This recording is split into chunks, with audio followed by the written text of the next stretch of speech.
Hi, you guys. Always awkward, like silence to get started.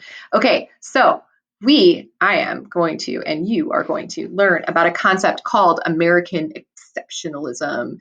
And so, as the cartoon mentions, kind of in the corner over there, these two guys are like, so what's that mean exactly? What is this American exceptionalism that you speak of? And then the other guy is down there in the corner saying, we're number one, which in essence, is kind of what American exceptionalism is all about. So I'm going to give you a little bit of the backstory, though. So it's not just as simple as we're number one.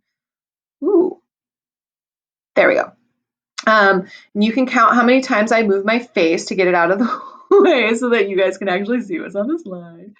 All right, so American exceptionalism, I'm just going to leave it there, talk over that first one. So it's this idea that, like, it's not just a matter that of a belief that America is different, right? It is this idea that America has had a unique history that sets us as a country and a people apart from all other countries and peoples in the world.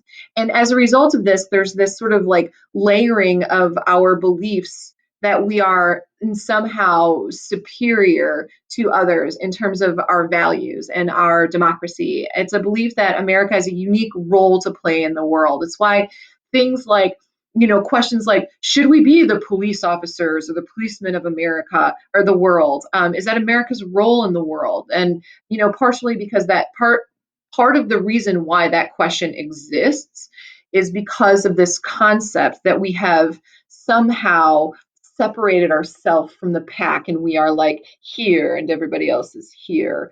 And Carl Guarni, like he actually supports this statement and he says it maybe better than I just did, is that the belief in our own uniqueness and superiority is especially deeply rooted amongst Americans.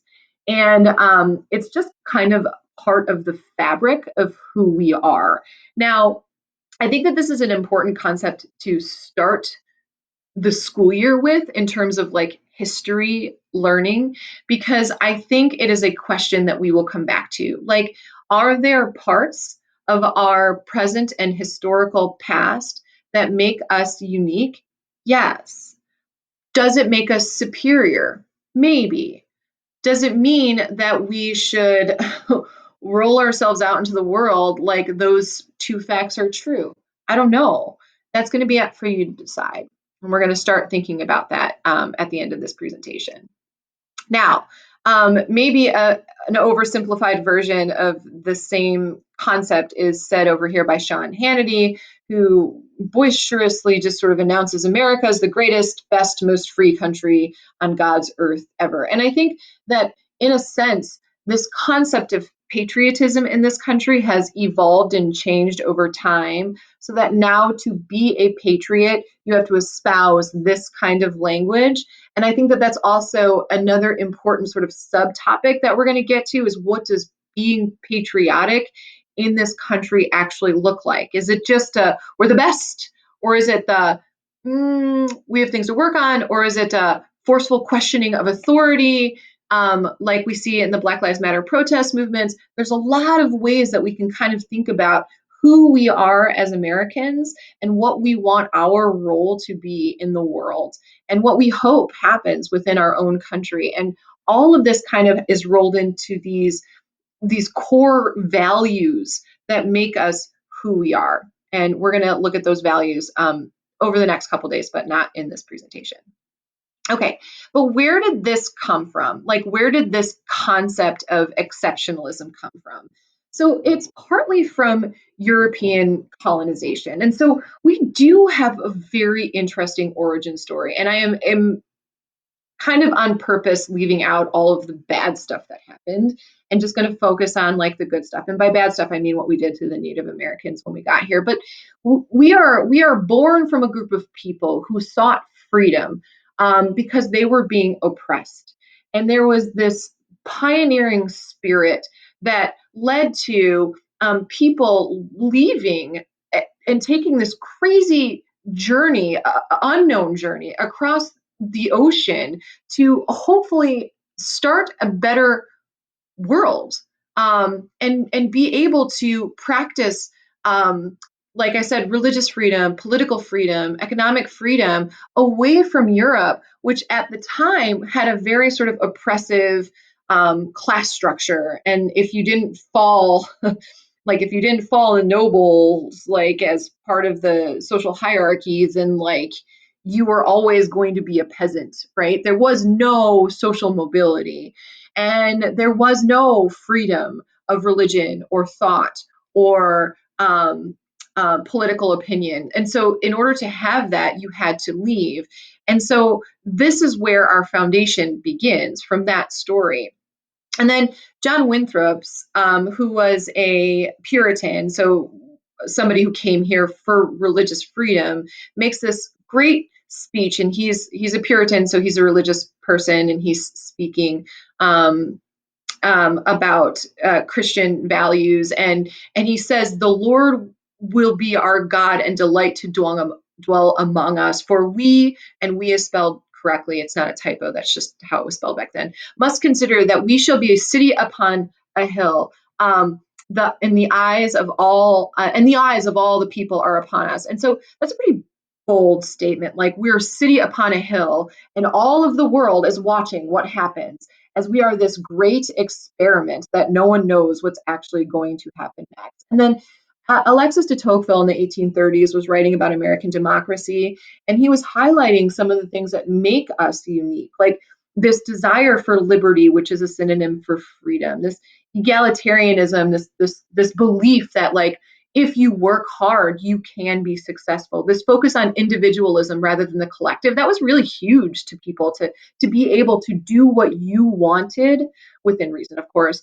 And then populism is this notion that like we are, like it is the people's decision, right? Now, I think what also makes this concept really interesting is that eventually I'm going to ask you to consider like, are we actually all of these things? Have we, like, is the foundation of what makes us who we are still true today, or have we moved away from it? And so we're going to have like a lot of sort of like political conversations as well as it relates to this concept throughout the entire school year, not just this first unit. So what actually is exceptional about us? And there's quite a bit actually, because to be honest, like this idea of democracy was born here, like for the people, by the people, was created by our founding fathers. And then many other countries adopted the democratic system that America put into place as this big sort of social experiment, like I said before.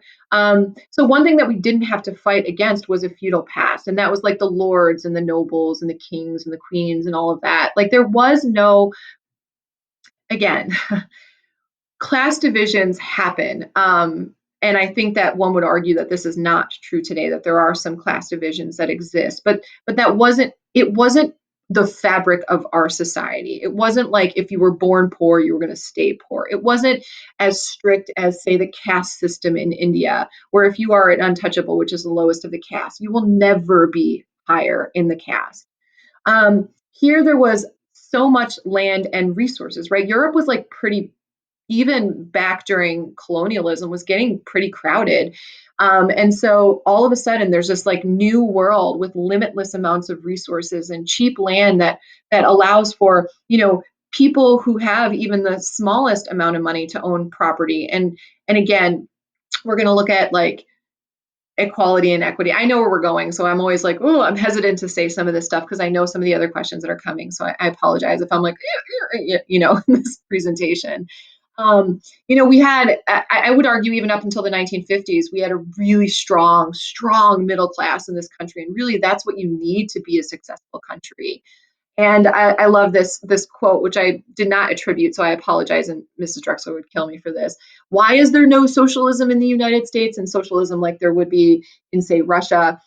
Is because there's roast beef and apple pie on every table. Like when you are a country of wealth and means, like the idea of socialism or communism seems like that's insane. Like why would I want to give away my wealth if I don't have to? And so yeah, and then the idea that also we were born from the concept of revolution, like we were a bunch of rebels. Like the American Revolution was fought by all intents and purposes. If you were to ask England back then, what was happening here, they would have referred to the American colonists who were rebelling against the crown as terrorists. And sometimes they were. They engaged in some pretty crazy stuff. Like tarring and feathering was like a legit thing that colonists did to tax collectors to protest having to pay taxes on things like stamps and tea. And so, that sort of like spirit, that like kind of spirit is still evident, I think, in our society today. Um, we're a diverse population, this melting pot. For when we get to the immigration unit, our views on immigrations have been up and down and up and down. In this country, though, I mean, the Statue of Liberty represents the symbol that everybody is welcome. Again, like this is where it becomes fun. So do we still? We'll talk about it. And then this idea of separation of church and state was something that was really unique to our country as well. And again, it seems like really it was, because so many other countries believe in the practice of separation of church and state. And in fact, more and more countries around the world are kind of like I guess religionist, with the exception of the United States, which is again something that makes us a little bit odd. As countries become wealthier, they tend to practice religion even less as a group of people. The United States is the exception of the rule. So we have a very strong religious foundation in this country still, but we also have this notion of separation in church and state, which is again is an important concept, especially when we talk about conflict, and we'll talk about that later. So, how important is this historically? It's I'm going to move my face a little bit because I think this part's really important. It's pretty important historically because this concept of who we think we are as people has affected how we've interacted with the world. At times, we were isolationists and we were just like, if that's their issue, that's not our issue. We're not going to deal with it. And then at times, global leadership was like we were the global leaders. And that's post World War II. We ended up being like one of the two superpowers in the world. And so, like us, that belief, and then of course, like when that happens, I mean, this idea of exceptionalism is then further sort of imbued into people's psyche. It affected how Americans viewed other people and other cultures. I mean, it does affect how we view people of color in this country. Because remember, most of the people that I'm talking about in this early American historical period are white. And the Native Americans were treated very poorly. Africans were brought here as slaves, and Latin Americans treated similarly throughout our history. And then it affected how we conducted foreign policy, right? The whole Cold War was a fight between the communist ideologies of Russia and the capitalist democratic principles of the United States. And we fought major wars in order to stop the spread of communism because we believed that our way was better.